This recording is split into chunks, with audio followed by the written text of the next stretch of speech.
they can jump through to shirk their responsibilities. We've been paying our fair share, and yet we are the ones who are being told that we need to sacrifice for the greater good of the country. We are the ones who are being victimized by budget cuts. Now, I'll be honest, I could stand up here and deliver every figure about how many billions these companies should have paid and how many cuts to essential services could have been prevented if they did. I could talk about GE and Bank of America. I could talk about Amazon and Google. Or I could talk about Exxon and BP. I could do that, but that's not the point, is it? The point is this: they are winning and we are losing. Sadly, this is just another verse in a song we've been singing for years, unfortunately. Although I'm sure I could trace the first ink in this song back much further, it's convenient to start with the use of the trickle-down economic policy during the Reagan administration, when the tax rate on the highest income bracket was lowered from 70% to 28%. Accompanying this decrease were cuts to corporate income and capital gains taxes. Now, this is an aside, but I personally find the premise of trickle-down theory to be detestable.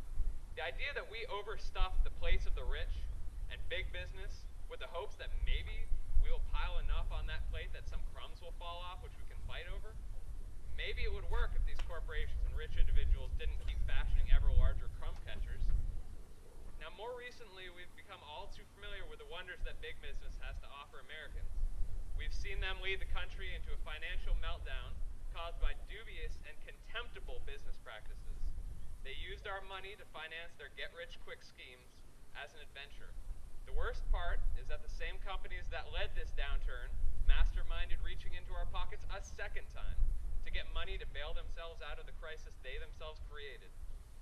Now, the next verse of this tragic song, and this is my favorite, is where the corporations get a ruling that allows them to make unlimited campaign contributions. Now they can pay to put the, quote, best legislators in place and then lobby these same legislators in shady backroom legislative deals to get policies in their favor. I don't think a dictionary could define conflict of interest better than that. So fast forward to the present. Corporations have been able to get so many tax loopholes in place that they are paying less in taxes than you or I.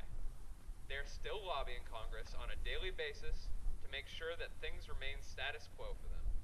Instead of corporations paying their fair share, we get told that we need to make sacrifices to shore up the budget deficit. Instead of telling big business to sacrifice some of their profits, our elected officials are siding with them and cutting services for the exact group of people who can't afford it.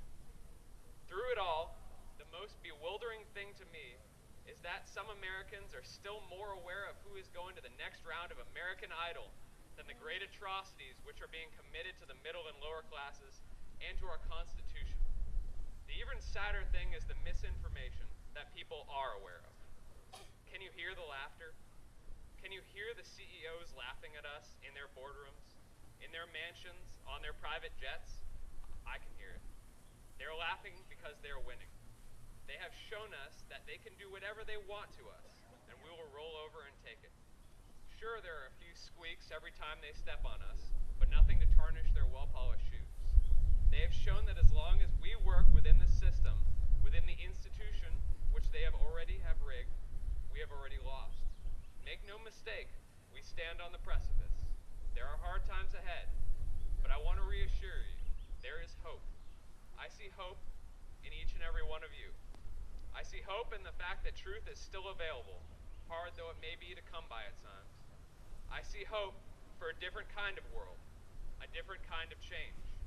I see hope in the change which Egypt has made. They showed us that a group of people working together through non-violence can bring about enormous change through stout resolution. We do not have to look halfway across the world to see an example of this, though. Let us not forget the freedom riders who departed from this very city 50 years ago with the goal of ending policies of segregation during the Civil Rights Movement. They sought to be a voice for a marginalized people and a light in the darkness. These individuals faced violence and persecution, but they, together, changed this country. I see hope because I know that each of us has the power to make a difference, not as part of an institution, not as a cog within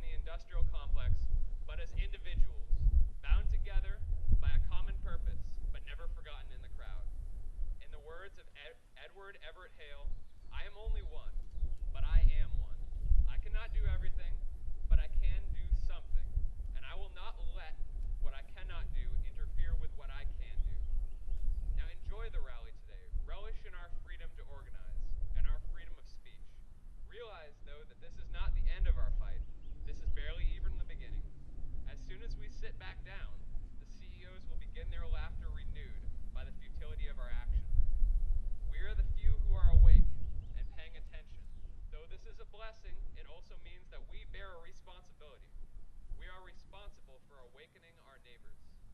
To win this fight, we must use our advantages. While they are few who hold much, we are many. While they use misinformation